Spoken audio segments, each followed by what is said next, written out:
요즘 우리는 그 성령님에 관하여 같이 말씀을 살펴보고 있는데요. 저 개인적으로 성령님 하면은 이제 떠오르는 이미지들이 좀 있습니다. 그 중에 하나가 창세기 1장 1절부터 2절 말씀인데요. 태초에 하나님이 천지를 창조하시니라. 땅이 혼돈하고 공허하며 흑암이 깊음 위에 있고 하나님의 영은 성령님은 수면 위에 운행하시니라. 여기 나오는 하나님의 영은 수면 위에 운행하시니라, 이 말씀이 무슨 뜻인가 하면은 그 히브리어로 보면은 그 같은 단어가 나오는 것이 있습니다. 그게 이사야 31장 5절인데요. 새가 날개치며 그 새끼를 보호함 같이 나 만군의 여호와가 예루살렘을 보호할 것이니라. 그것을 호위하며 건지며 뛰어넘어 구원하리라 하셨느니라. 여기 나오는 새가 날개치며 그 새끼를 보호한 같이, 이 표현이 창세기 1장 2절에 나오는 하나님의 영이 수면 위를 운행하신다와 같은 표현입니다. 그러니까 성령 하나님은 천지 창조의 주체자이시면서 동시에 이 창조된 천지를 보호하시는 분이라는 겁니다. 창조된 천지를 보호하시되 마치 독수리가 이제 알을 낳은 후에 그 천적인 뱀 이런 것들이 그 알을 이제 함부로 하지 못하도록 이 독수리가 그 알을 보호하기 위하여 알 위를 이렇게 날면서 그 알을 지키는 이미지, 이게 제 머릿속에 있는 성령님의 이미지 중에 하나입니다. 그런가 하면은 구약에 나오는 성령님과 관련된 말씀이 느헤미야 9장 20절에 나오는데요. 자, 19절부터 한번 보십시오. 주께서는 주의 크신 긍휼로 그들을 광야에 버리지 아니하시고 낮에는 구름 기둥이 그들에게서 떠나지 아니하고 길을 인도하며 밤에는 불 기둥이 그들이 갈 길을 비추게 하셨사오며, 그리고 20절입니다. 또 주의 선한 영을 주사 그들을 가르치시며 주의 만나가 그들의 입에서 끊어지지 않게 하시고 그들의 목마름을 인하여 그들에게 물을 주어. 이스라엘 백성들이 이제 홍해를 건너 광야 생활하는 동안에 뭐 너무나 급작스럽게 그렇게 탈출을 하다가 보니까 아무것도 준비된 거 없이 뭐 그냥 뛰쳐나오다시피 한 거고요. 그리고 그 광야라는 것 자체가 결핍 아닙니까? 그런데 하나님께서는 그 결핍의 광야를 지나는 동안에 불기둥으로, 또 구름 기둥으로, 그리고 백성들이 배고플 때 만나로, 그리고 또 목이 마를 때 반석에 물을 공급해 주셨습니다. 그런데 하나님은 이런 외적인 공급만이 아니라 그들의 필요를 따라 외적인 공급도 주시지만 20절에 보니까 또 주의 선한 영을 주사 그들을 가르치셨다는 거예요. 우리가 자꾸 어떤 결과지상주의, 그리고 뭐 복, 그래서 이제 이 기복 신앙에 쩔어 있거나 혹은 또 무속 신앙에 빠지면 안 되는 게요. 누가 주는지 뭐가 중요하냐. 우리는 그냥 그 복을 받기 원한다. 이 신앙이 아니에요. 우리가 이제 영안을 열고 하나님의 사랑을 알고 은혜를 누리면은 복 그러는 게 아니라 하나님께서는 우리를 때를 따라 돕는 은혜로 필요를 채워 주시기도 하지만 또 성령을 통하여 가르치시는 일을 하신다는 겁니다. 믿음이 오래됐는데 성장이 없다, 변화가 없다, 그건 그 자체가 이미 굉장히 중병에 걸려 있다, 이렇게 말할 수 있는 거거든요. 그런가 하면은 성령님은 이 다윗이 왕이 되는 과정에서 사무엘이 다윗에게 기름을 부을 때 그때도 성령님이 다윗에게 감동을 주시는데요. 그게 사무엘상 16장 13절입니다. 사무엘이 기름 뿔병을 가져다가 그의 형제 중에서 그에게 부었더니, 그 다음 보십시오. 그날 이후로 다윗이 여호와의 영에게 크게 감동되니라. 목사는 딱 두 종류입니다. 목사 안수 받을 때 그냥 인간적인 절차만 받는 그런 인간적인 어떤 선배 목사가 머리에 손을 얹는 절차, 이것밖에 없는 그런 안수를 받은 목사가 있는가 하면은 다윗처럼 그 목사 안수를 받을 때 성령의 인도하심을 따라 성령의 충만함을 경험한 목사. 그리고 그 이후로 항상 이제 말씀을 전할 때도 그 말씀이 먼저 자기를 관통하고 성령님의 은혜를 먼저 누리고 그것을 전하는 그런 목회자가 있다. 그렇게 나눌 수가 있습니다. 그래서 저는 목사 안수 받기 전에 정말 두려웠습니다. 이게 이제 목사 안수를 앞두고 있으니까 이제는 돌아오지 못하는 강을 건너는 건가? 두려웠습니다. 지금도 뭐 이렇게 철이 없고 어리숙하고 그런데 그 뭐 목사 안수 받던 30대 초반이니까 얼마나 어리고 그랬겠냐고요. 아무리 생각해도 제가 이렇게 이기적이고 나 자신을 위해 살기에 급급하고 이런 사람이 이게 이제 죽을 때까지 제가 주를 위하여 성도들을 위하여 그렇게 섬기는 삶을 살 자신이 없는 거예요. 아무리 생각해도 자신이 없어서 진짜 간절히 기도했습니다. 여러분이 아시지만 저희 아버지는 이제 금식 기도하다가 돌아가셨기 때문에 저에게 약간의 트라우마가 있습니다. 그래서 저는 뭐 어지간하면은 뭐 밥 먹으면서 기도하지 뭘 그렇게 밥도 안 드시고 기도하시다가 저렇게 돌아가시면 자식들은 어떡하냐고. 그래서 저는 금식 기도하는 거 별로 잘 하지 않는데요.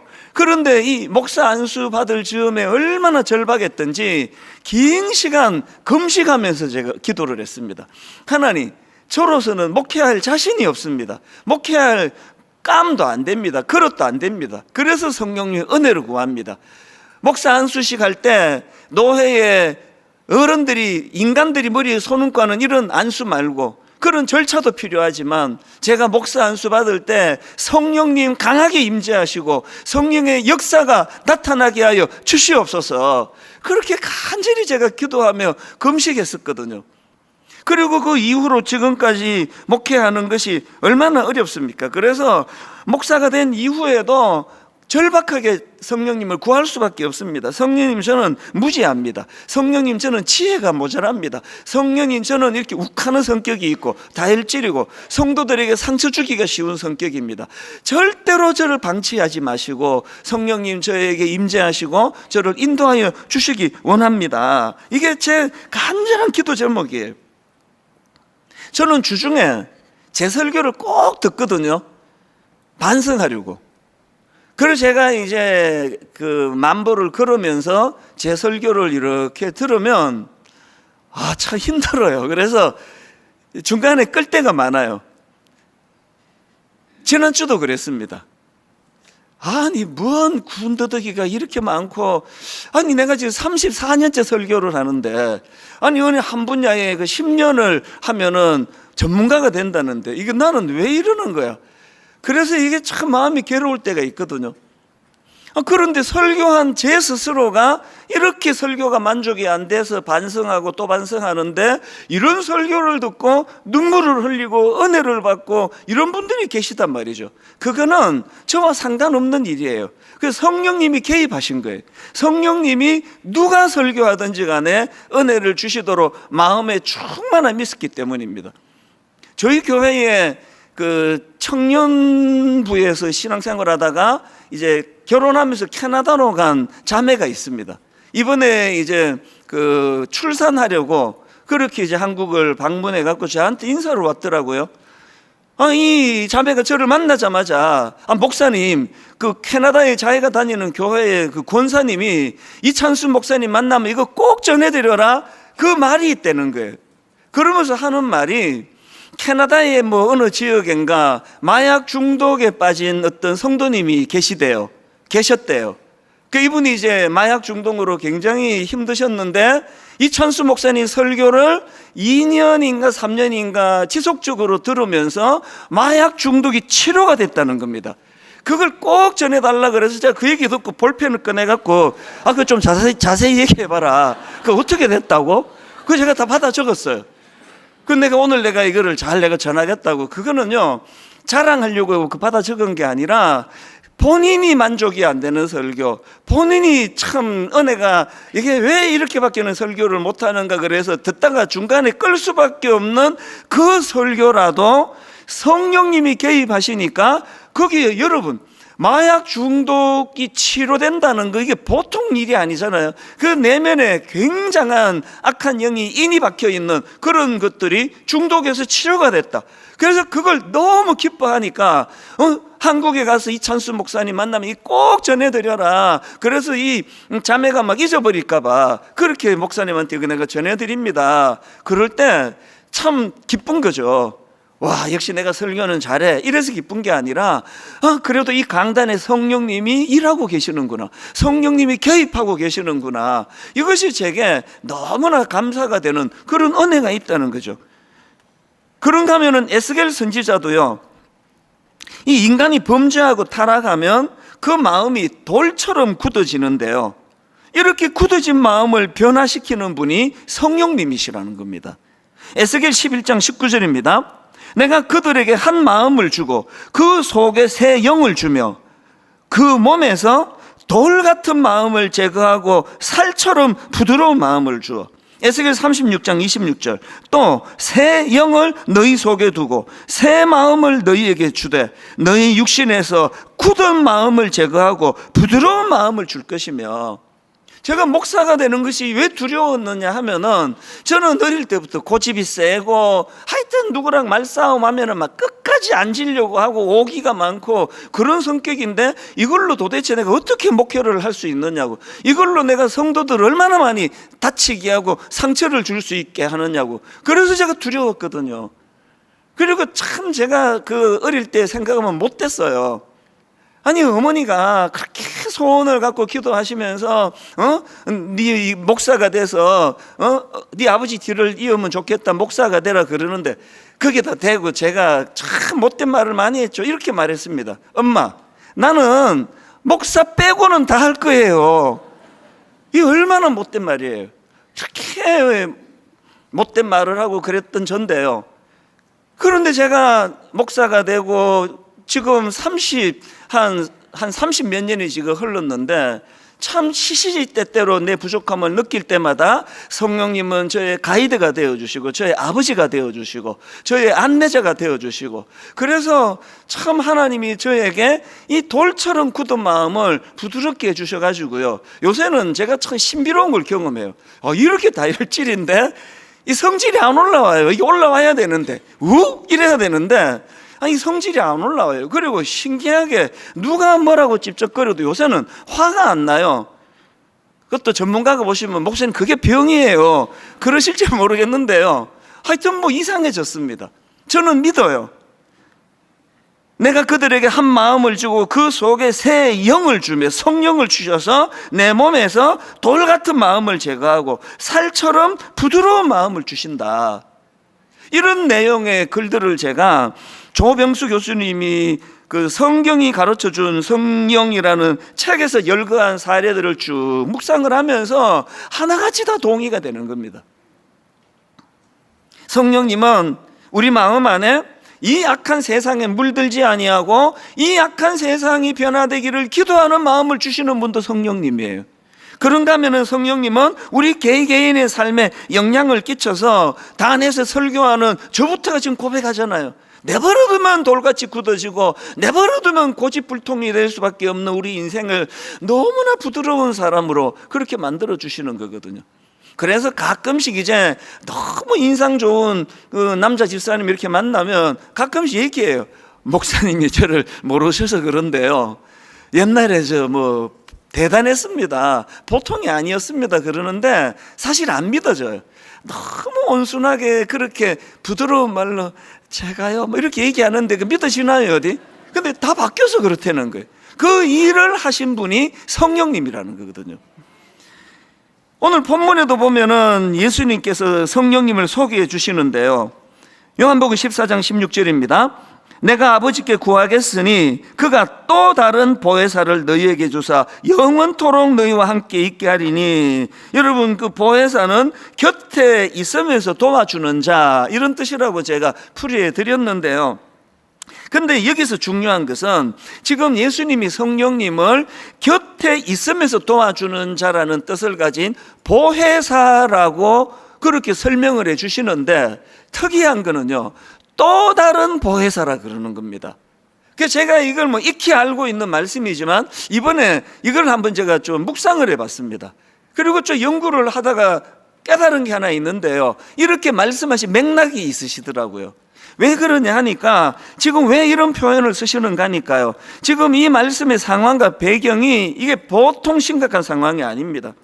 지금 이 말씀은요, 이제 예수님께서 원수들에게 잡혀 십자가를 지시기 직전의 상황이에요. 그 상황에서 제자들에게 긴 고별 설교를 하시는 그 과정에서 주신 말씀인데, 거기에 긴 고별 설교에 성령님에 대한 말씀을 여러 차례 언급을 하십니다. 그리고는 또 다른 보혜사를 보내주신다는 게 무슨 의미를 갖고 있느냐, 제가 사랑의 교회에서 청소년 사회 갈 때 옥하는 목사님이 이제 은퇴가 2년 남았다, 은퇴가 1년 남았다 그럴 때 모든 성도님들이 불안해하고 그랬던 걸 제가 기억을 하거든요. 아니 이제 우리 옥하는 목사님 은퇴하시면 우리는 어떻게, 아니 목사님 진짜 은퇴하신다 그러네? 그럼 우리는 어떻게 되는 거야? 여러분, 한 인간 지도자로 참 그렇게 존경받고 목회를 잘 하시는 그런 담임 목사님이 은퇴하시고 떠나신다 하는데도 그렇게 마음이 불안하고 걱정이 많고 그러셨다면, 지금 제자들의 입장을 한번 생각해 보시라고요. 아니 지금 지난 3년 동안 주님과 동고동 나가며 같이 먹고 같이 산책하고 같이 대화하고 주님에게 직접 꾸지람을 듣고, 우리는요 성령이나 성자 예수님이나 다 영으로 만났지 육으로 안 만났기 때문에 이 심정을 몰라요. 그런데 지금 제자들에게 예수님은 육으로 만난 거잖아요. 이제 그 예수님이 십자가 지시고 그들을 떠나간다고 하니까 모든 제자들이 두려움에 빠져 있는 거 아닙니까? 그때 예수님이 약속의 말씀이 이거거든요. 성령을 보내주시겠다는데, 그는 보혜사인데 어떤 보혜사라고요? 또 다른 보혜사라는 거예요. 무슨 뜻인지 아시겠죠? 그 모든 제자들에게 주님이 안심시켜 주시는 것이, 이제 너희들이 만나게 될 성령님은 나랑 똑같이 육신을 입고 만나 나랑 똑같이 너희들 곁에 계시며 너희들을 인도해 주시는 그런 분이시다. 그러니까 여기서 강조하는 또 다른 보혜사라는 것은 어떤 인격체를 가진, 실체를 가진, 대면할 수 있는 그런 분으로서 지금 묘사를 하고 있는 거거든요. 이런 점에서 저는요, 한국교회가 왜 문제가 많고 어려움이 생겼는가, 그거를 저는 좀 알게 되는 거거든요. 이제 한국교회가 가진 문제가 뭡니까? 성령님을요, 여러분 곁에 계셔서 우리를 도와주시는 보혜사신데요, 좀 보수적인 신앙을 갖고 있다 하는 교회들이 막 성령님을 대놓고 막 성령 받아라 막 이런 무례한 짓은 안 하지만요, 그것보다 더 나쁜 게 뭐예요? 그림자 취급하는 거 아닙니까? 여러분 그 같이 있는데 어떤 한 사람을 그림자 취급하고 상대 안 하고 그러면 그거 굉장히 나쁜 짓이에요. 솔직히 말하면요, 우리나라는 아이가 사춘기 들어가면서부터 이게 모계 사회 아닙니까? 모든 걸 엄마랑 의논하고 엄마가 매니저가 되고 이러니까 우리 애들도 보면은 자동적으로 엄마랑 너무너무 친해요. 뭐 질문도 엄마한테 하고 뭐 하여튼 알콩달콩도 엄마한테 하고, 엄마한테 가면 얼굴이 다 풀리고 저한테 와서는 경직돼 가지고 어떻게 하면 좋겠냐 그러고 이렇게 돼 가지고, 저는 이제 일찍 자니까요 혼자 들어가 자고 이제 배려해 받는 거죠. 아빠는 내일 새벽에 일어나신다, 건들지 마라, 그리고는 문 닫아 드리라 그러고, 이제 밤이 깊어갈수록 저 문 너머의 부엌에서는 너무나 행복한 시간을 보내요. 막 깔깔 낄낄 호호하하 맛있는 냄새가 나고, 그러면 제가 자려고 누워 있을 때 어떨 때는 진짜 소외감을 느껴요. 이 집에서 난 어떤 존재인가. 많은 가장들이 이런 느낌을 가진다 그래요. 성령님을 설명하면서 이야기를 왜 할까요? 오늘 우리가 범하는 죄가 뭐예요? 성령님을 그림자 취급하는 거죠. 성령님이 뭐 계시거나 말거나. 여러분, 모든 인격체는 공통점이 있는데 인정받기를 원한다는 거예요. 그건 뭐 틀림없습니다. 그래서 여러분, 부부 관계가 요즘에 좀 대면하고 막 좀 어려움이 있고 막 이혼하고 싶고 그런 마음이 드시면요, 하나만은 바꿔보세요. 남편에 대하여요 지적을 줄이고 한번 칭찬을 해보세요. 아내에 대하여 당신은 이게 문제야, 그거 좀 줄이고 한번 칭찬을 해보시라고요. 여러 번 내가 입에 달고 여러분께 드리는 말씀이 있죠. 인간은요, 지적받아서 고쳐지는 존재가 아니에요. 모든 인격체는 인정을 받고 싶어요. 칭찬을 듣고 싶습니다. 사실 저도 굉장히 많은 분들이 제 설교를 듣지만요, 저도 많은 분들이 은혜 받으면 너무나 제가 감사하지만, 사실은 제가 저 아내에게 제가 은혜 받았다는 말을 듣고 싶은 거거든요. 그래서 이제 예배만 끝나면 막 총알같이는 아니고 그냥 집에 들어가가지고 제가 이제 맨날 설교 때 사기가 좀 민망하니까 자꾸 유도를 해요. 오늘 몇 부 예배 드렸어요? 3부 예배를 드렸대. 그러면 좋았지 이렇게 말하고 싶은데, 사실 또 체면이 있잖아요. 제가 오늘 3부가 좀 길었지, 제가 꼭 이렇게 얘기를 해요. 그러면 그쪽에서 아니 당신 설교가 길다니요, 그거는 문제가 있는 거죠. 난 그렇게 말하기를 바라거든요. 근데 제 아내를 만나가지고 오늘 설교가 길었지 그러면 좀 길긴 했죠. 10번 물으면 7번 이렇게 말해요.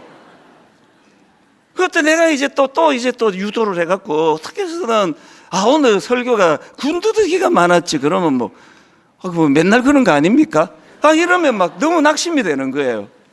그래서 그게 아니더라도요, 안 길었다고 군더더기가 많았지 그러면 깔끔했습니다. 당신은 그걸 원하는 그걸 왜? 모든 인격체는 칭찬을 듣고 싶어요.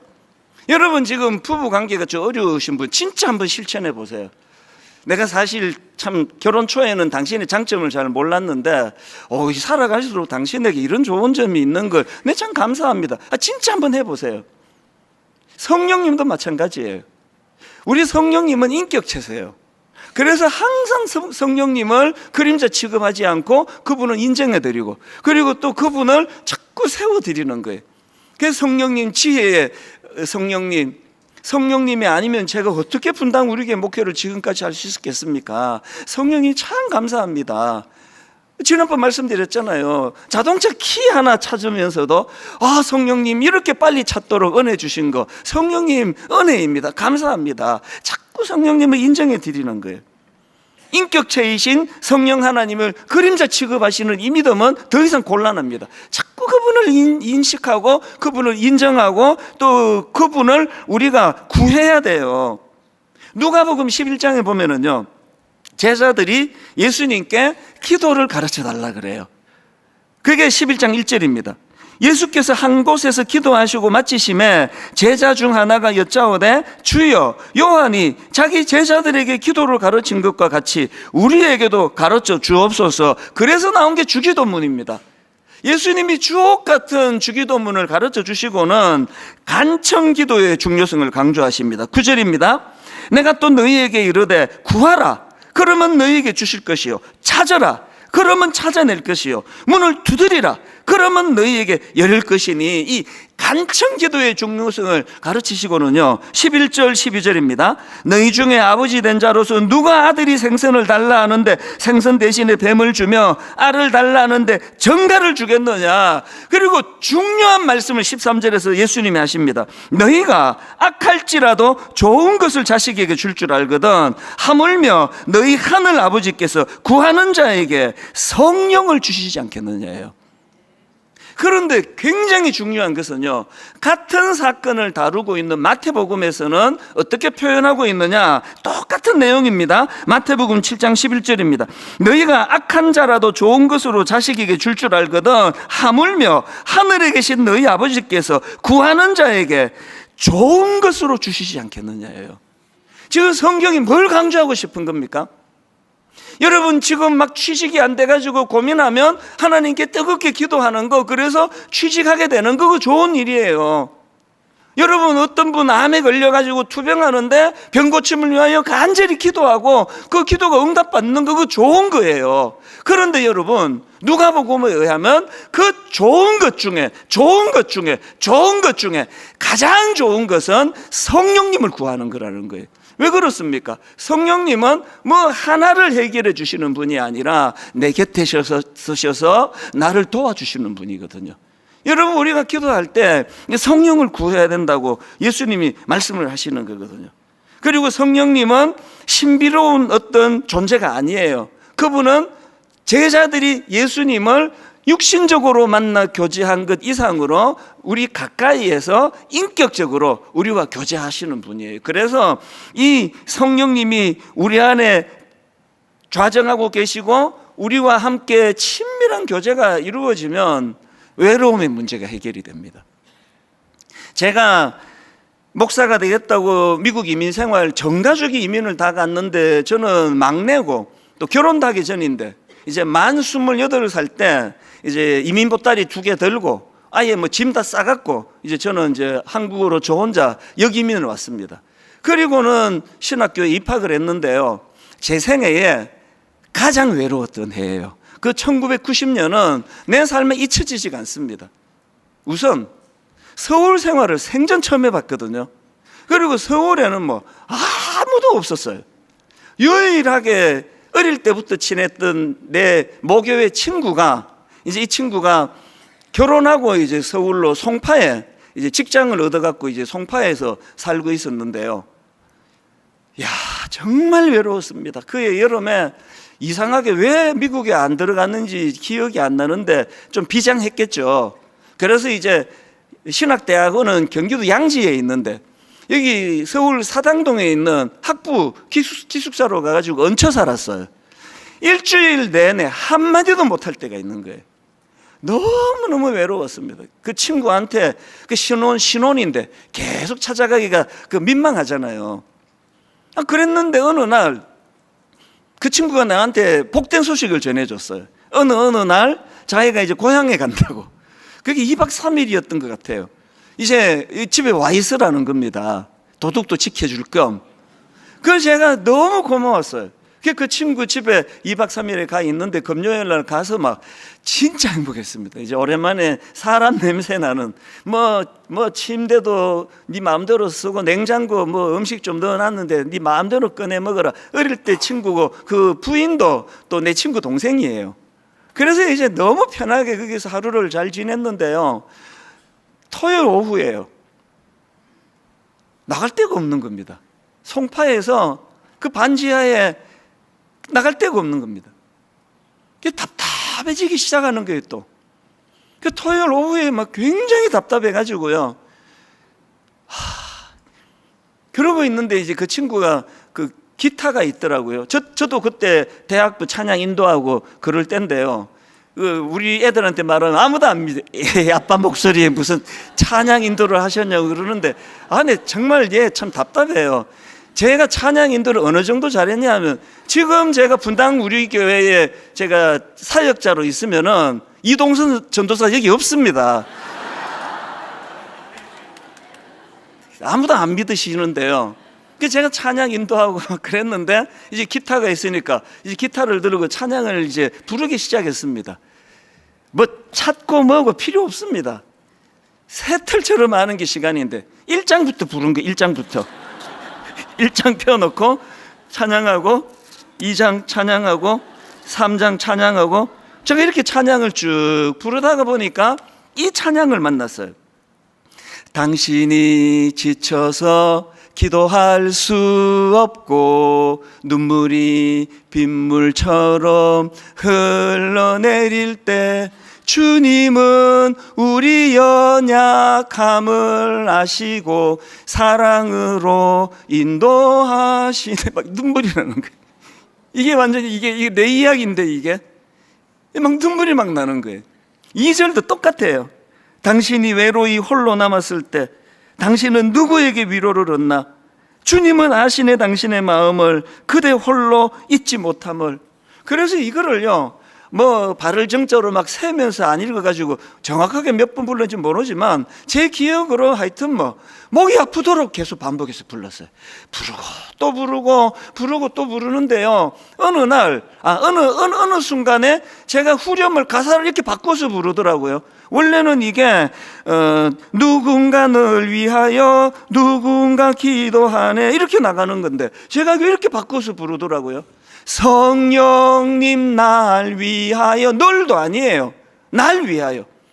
성령님 날 위하여 성령님 기도하네. 언제 기도해 주시느냐? 내가 홀로 외로워서 마음이 무너질 때 성령님 날 위해 기도하네. 1990년 어느 날 어느 달인지는 기억이 안 나요. 지금부터 34년 전이에요. 그 장소, 그 반지하에 그 채광이 잘 안 돼서 약간 어두운 그 분위기 하나도 잊혀지지가 않습니다. 많이 울었거든요. 너무너무 외로워서 울었고요. 그런데 너무 기뻐서 울었어요. 이게 지금 뭔지는 잘 모르겠는데 그렇게 눈물을 흘리면서 찬양을 부르는데요. 제가 그날을 왜 못 잊습니까?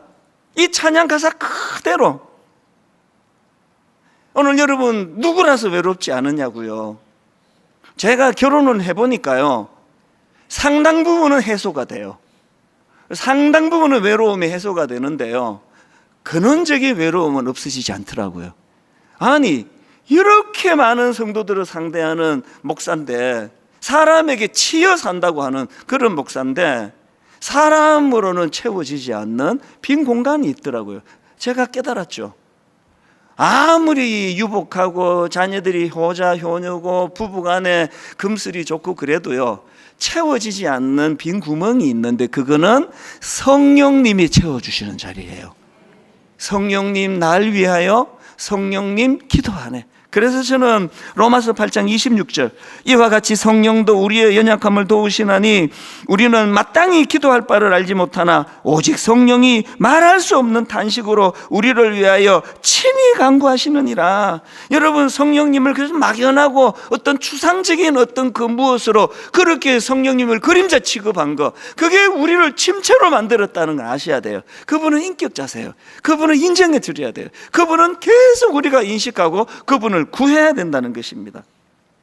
한 가지만 더 살펴보고 말씀을 마무리하려고 하는데요, 예수님께서 성령님에 대해서 설명하시면서 부연 설명을 하십니다. 오늘 본문 요한복음 14장 17절입니다. 성령님은 이렇게 설명해요. 그는 진리의 영이라. 또 16장 13절, 그러나 진리의 성령이 오시면 그가 너희를 모든 진리 가운데로 인도하시리니. 예수님이 묘사하시는 성령님은 진리의 영이세요. 그래서 여러분, 우리가 진리의 영이신 성령님과 함께 교제하고 그분 가까이 모시고 살아가면은 두 가지 열매가 나타나요. 하나는요, 여러분, 성령님은요 우리로 진리 되시는 예수님 앞으로 인도해 주시는 분이에요. 요한복음 15장 26절입니다. 내가 아버지께로부터 너희에게 보낼 보혜사 곧 아버지께로부터 나오시는 진리의 성령이 오실 때에, 그 다음 보세요, 그가 나를 증언하실 것이요. 또 고린도전서 12장 3절입니다. 또 성령으로 아니하고는 누구든지 예수를 주시라 할 수 없느니라. 아까 제가 목사가 된 게 기적이라고 말씀을 드렸는데요, 더 깊이 들어가면은요, 지금 제가 예수 믿고 있는 게 기적이에요. 따지기 좋아하고 깐깐하고 눈으로 확정되지 않으면 안 믿고, 저는 단 한 번도 사기 같은 거 당해본 적이 없습니다. 굉장히 깐깐하고 따지기 좋아하는데, 아니 내가 어떻게 예수를 믿게 됐지? 아니 어쩌다가 내가 목사 빼고는 내가 다 하겠다고 그랬는데 목사가 돼 있지? 진리의 영이신 성령님이 예수 믿게 해주신 거예요. 여러분, 여기 지금 가정의 평화를 위해서 나오신 분이 좀 계시잖아요. 예수 안 믿는데 결혼하니까 남편이 예수를 믿어요. 또 아내가 예수를 믿어요. 그래서 지금 참 좋은 성품으로 여기 와 계시는 분이 계시잖아요. 애쓰지 마세요. 여러분의 자의로 안 믿어집니다. 그게 믿어지겠습니까? 그래서 여러분, 나도 좀 믿게 해달라고, 좀 보여달라고 이렇게 구하지 말고요, 성령님을 구하세요. 진리의 영이시라 그러는데, 성령님, 저도 제 아내가 믿는, 저도 제 남편이 믿는 예수님 만나고 싶습니다. 우리 교회에요, 그런 사례를 들으려 그러면 뭐 말로도 할 수 없이 많을 것입니다. 그런가 하면 두 번째로요, 성령님은 진리의 영이시기 때문에요, 우리가 성령님을 가까이 하면 성령님은 우리를 거룩으로 인도하십니다. 데살로니가전서 4장 7절 세 번역이요, 하나님께서 우리를 불러주신 것은 더러움에 빠져 살게 하시려는 것이 아니라 거룩함에 이르게 하시려는 것이라. 데살로니가 4장 3절, 하나님의 뜻은 이것이니 너희의 거룩함이라. 여러분 본당에 딱 들어오시면은요, 여러분이 그 보시기에 왼편에 있는 하나님은 사랑이시라, 저거를 묵상하셔야 돼요. 저 하나님은 사랑이시라가 있어서 그리스도의 십자가가 가능했거든요. 그리고는 여러분이 저 하나님은 사랑이시라를 보시면 묵상한 다음에 여러분 강단에 있는 거룩과 성수, 이거를 갖고 묵상하셔야 돼요. 2학기가 들면서 이제 이쪽에 뭐 이런 문구 이거를 바꾸는 게 좋겠다고 지난주에 담당자가 와가지고 이거를 철거하면 어떻게 하냐는 식으로 얘기해가지고 제가 막 절대 안 된다고 그랬습니다. 건들지도 못한다, 이거 건들지 말라고. 내 눈에 흙이 들어가기 전에는 이거 못 건든다 라고는 말하지 않았는데요, 그런 마음으로 얘기했습니다. 이거는 계절 따라 바꾸는 게 아니다. 여러분 여기 딱 앉으시면 하나님은 사랑이시라, 십자가를 가능하게 하신 그분을 묵상하고 거룩과 성숙을 보셔야 돼요. 그리고 이번 한 주간 나는 거룩했나? 이 악한 세상에, 이 오염된 세상에 이번 한 주 나는 거룩을 추구했나? 이거 점검해 보셔야 됩니다. 그리고 여러분 안에 참 내가 부끄럽게도 이번 한 주간 내가 참 거룩을 잃은 적이 많이 있구나, 그러면 이번 주에 내가 더 애를 써야지, 이게 아니에요. 성령님을 구해야지. 이번 한 주간 성령님, 참 저는 이렇습니다, 내버려두면 이렇게 이탈하고 내버려두면 엉뚱한 데 빠지는 저입니다. 결론을 제가 이렇게 맺는데요, 요즘 저는 가평 우리 마을이 너무 감사해요. 오픈한 지 얼마 되지도 않는데 거의 지금 주말에 만실이 일어나고 많은 분들이 가평을 방문하는 것도 감사하지만요, 거기서 일어나는 놀라운 역사, 이게 저를 너무 감사하게 합니다. 가평 우리 마을은 지친 이들의 쉼터가 되게 해달라고. 그래서 이제 1단계는 스스로 와서 지내시고, 2단계는 우리 장애인 가족들, 부모님, 또 장애인 형제, 또 보호 종료 우리 청년, 또 이런저런 지쳐있는 분들을 우리가 초대해서 그곳에서 쉼을 제공하기 원하는데요, 희한하게도요 2단계는 아직 시작도 안 했는데 거기서 치유가 일어나요. 어떤 가족이 거기를 다 방문했어요. 사연이 좀 있더라고요. 남편이 무슨 일인지는 몰라도 사업이 어려워가지고 부도가 나고, 이후에 이제 가정적으로 감당하기 어려운 일이 찾아오고, 부부관계도 그것 때문에 어려움이 생기고, 이런 그 사연이 있던 것 같았습니다. 뭐 깊은 내막이야 제가 알겠습니까? 그랬는데요, 이렇게 살 바에는 우리 두 아이와 함께 죽어버리는 게 낫겠다, 그 정도 생각이면 어떤 상황인지 아시겠죠? 그런데 여러분, 그 가족이요 가평 우리 마을에서 기도하고 그런 시간을 보내면서 하나님께서 마음에 용기를 주셨다는 거예요. 그래서 내가 진짜 살아야 되겠다, 이런 용기를 얻고 이곳을 떠납니다. 그런 일들이 일어나는 거예요. 그게 방명록이 있는데요, 가시면서 거기다가 방명록에 쓴 거 점점 쌓여가는 게 다 이런 이야기예요. 이거 묶어서 책을 내도 되겠다 할 정도예요. 무슨 일이 일어나고 있는 겁니까? 한 몇 주 전에 우리 교회의 교구 우리 성도님들 중에 너무 지치신 가장들이요, 우리 그분들을 사업하다가 어려워지시고 가정을 돌보다가 어려워지시고 그런 우리 아버지들을 좀 초대하자. 그래서 교구별로 이제 추천을 받아가지고요, 이제 1박 2일이에요. 그냥 와서 쉬었다 가시라고. 토요일 아침에 제가 그 드림센터 출발하기 전에 제가 가서 인사를 드렸어요. 딴 거 없고요. 프로그램도 없고요. 제가 담당 목사님한테 뭐 1교시담, 2교시담 상황 이런 하지 마라 그랬습니다. 그냥 쉬시다고 오세요. 좋은 분들하고 교제하고 한 가지만 좀 일찍 주무시고 아침이 되시면 새벽에 그 마을이 참 좋습니다. 공기 좋고 하니까 그 길을 한번 이렇게 좀 거니시면서 그런 시간을 좀 가져보시라 그랬는데요. 희한한 일이 벌어졌어요. 아무것도 해드린 게 없거든요. 강의가 뭐 요란하게 있던 것도 아니고요. 그랬는데요. 그 아빠가 그렇게 이제 지쳐서 추천받아서 쉬러 가신 그 아빠를 둔 우리 청년부 자매가 저한테 메일을 보내왔습니다. 이런 요지예요. 최근에 아빠가 직장에서 과도한 스트레스를 받고 원인 모를 건강 쇠약이 오셔서 몇 달간을 집에서 쉬고 계시는데 아빠가 가평을 다녀온 후로 하시는 말씀이 환골탈퇴가 된 것 같다, 이런 말씀을 하시더라는 거예요. 이곳에서 경험한 이 마음을 내 평생 잊지 않고 살고 싶다, 그런 기도 제목으로 고백을 하시더라는 거예요. 제가 느끼기로 그 아버지께서 초신자인 것 같은데 그 딸의 편지를 한번, 저한테 보낸 편지를 읽어드리고 말씀을 마치겠습니다. 이렇게 썼더라고요. 가평 우리 마을에 곳곳이 하나님의 위로로 가득 차 있다는 것 같다고 하셨어요. 그곳에 있기만 해도 마음이 차분해지는 것을 경험했다고요. 집으로 돌아오신 아빠의 얼굴은 2달 동안 가지고 있던 지치고 핏기 없는 얼굴이 아닌 누구보다 생기 있고 에너지 넘치는 상태였습니다. 하나님의 은혜와 하나님의 위로와 함께 가신 분들과 서로의 아픔을 나누며 처음으로 느끼게 된 공동체원들과의 교제가 아빠에게 가득히 채워져 있음을 보았습니다. 이게 교회예요. 막 그날 막 엄청난 프로그램 갖고 막 다 뒤집어 놓는 강의를 하고 그래서 변화가 일어나면 어떤 면에서는 그건 좀 인위적이에요. 아무것도 한 게 없습니다. 그냥 그 기도의 공간 안에 머물고 거닐고 거기에 같이 어려움을 당하는 분들과 마음을 나누고 기도를 해서, 제가요 이 그 딸의 편지를 받자마자 환골탈퇴를 제가 단어를 찾아봤습니다.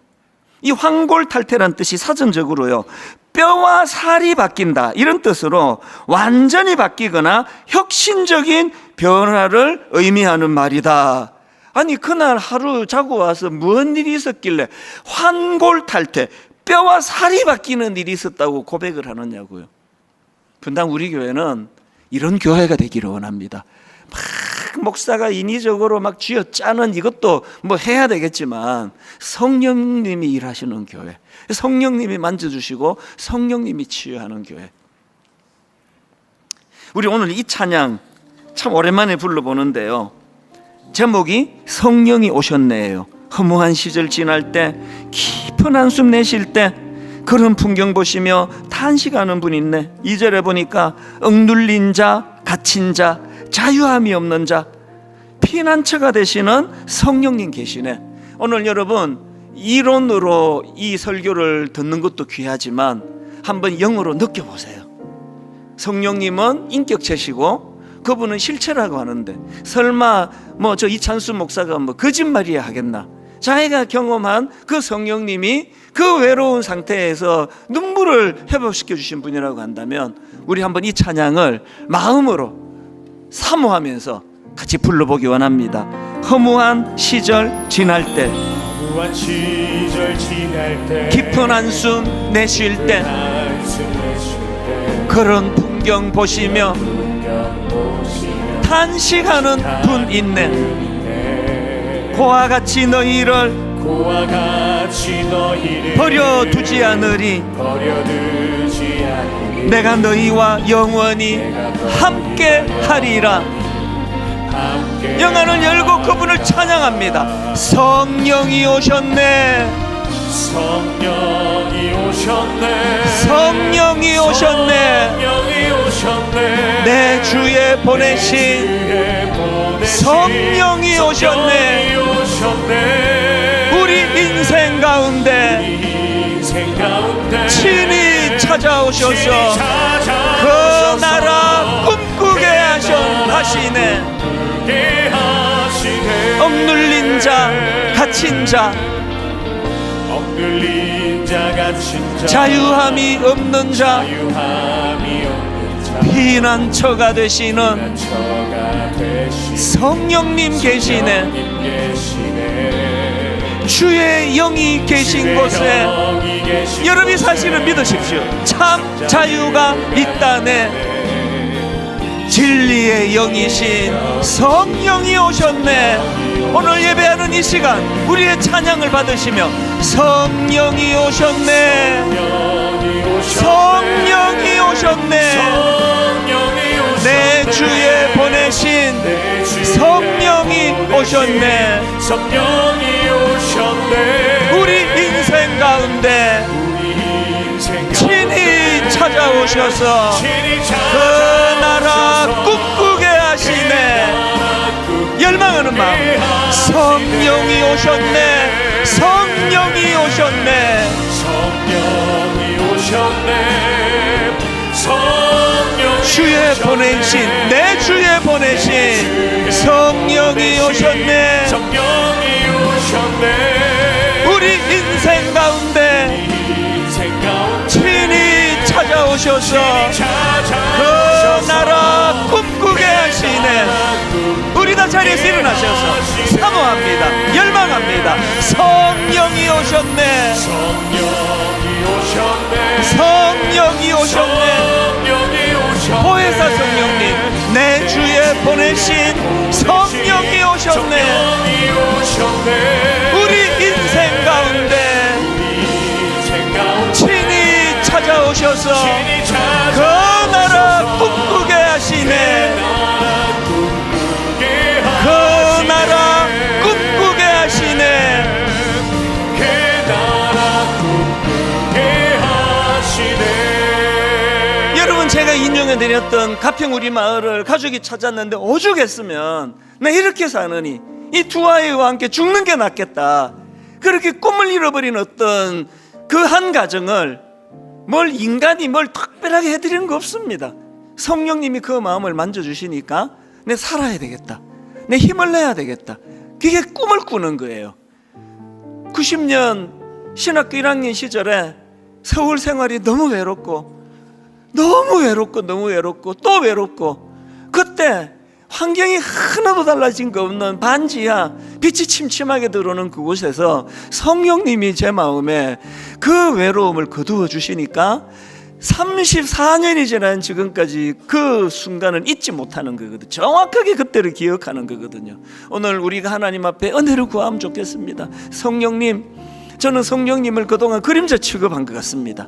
이제 그분의 인격성을 갖고 오신 인격체이신 그분을 인정해드리고 그분 앞에 내가 늘 고백하며 은혜를 받아 보혜사 성령님 제 심령에 임재하여 주시옵소서. 우리 각자의 기도 제목을 가지고 우리 함께 통성으로 같이 기도하시겠습니다. 살아계신 하나님 아버지, 오늘 예배 가운데 임재하여 주시고 아버지 종이 온울하게 말씀을 전한다 할지라도 성령님께서 각자의 심령 속에 하나님 아버지 터치하여 주시고 진리의 영으로 그들 마음속에 은혜로 인도하고 계시는 것 주님 앞에 감사를 드립니다. 오 하나님 아버지, 우리 모두는 다 연약합니다. 우리 모두는 다 아버지 지혜가 없어 어리석은 자들입니다. 우리는 하나님 모두가 다 이 세파에 찌들려 살고 있습니다. 우리는 지쳐 있습니다. 아버지, 우리는 꿈을 잃어버렸습니다. 하나님, 우리는 허무한 마음을 가지고 깊은 한숨을 내쉽니다. 하나님, 우리는 억눌려 있고 갇혀 있습니다. 하나님, 우리는 자유하고 없습니다. 오 하나님, 피난처가 되시는 성령님, 오늘 예배하는 저들 가운데 임재하여 주시옵소서. 오 하나님, 각양각색의 다른 모양을 하고 이 자리에 앉아있지만 성령님, 한 성령님으로 오셔서 이곳에 임재하여 주시고 성령 충만으로 역사하여 주시옵소서. 그래서 하나님, 진리의 영이신 성령님이 오셔서 그 주님의 거룩함을 우리가 닮아가기를 원합니다. 오 주님, 우리가 예수 그리스도를 잘 알지를 못합니다. 성령님, 우리가 이번 예수님 앞으로 인도하여 주시옵소서. 예수 믿게 하여 주시옵소서. 예수가 보여지게 하시고 예수 그리스도가 믿어지게 하여 주시옵소서. 이 모양 저 모양 우리의 상한 마음을 주님 앞에 올려드리오니 오 하나님, 예배 가운데 임재하여 주시고 역사하여 주시고, 예배 가운데 아버지 영혼의 일국은 성령님을 바라볼 수 있도록 주님 인도하여 주시옵소서.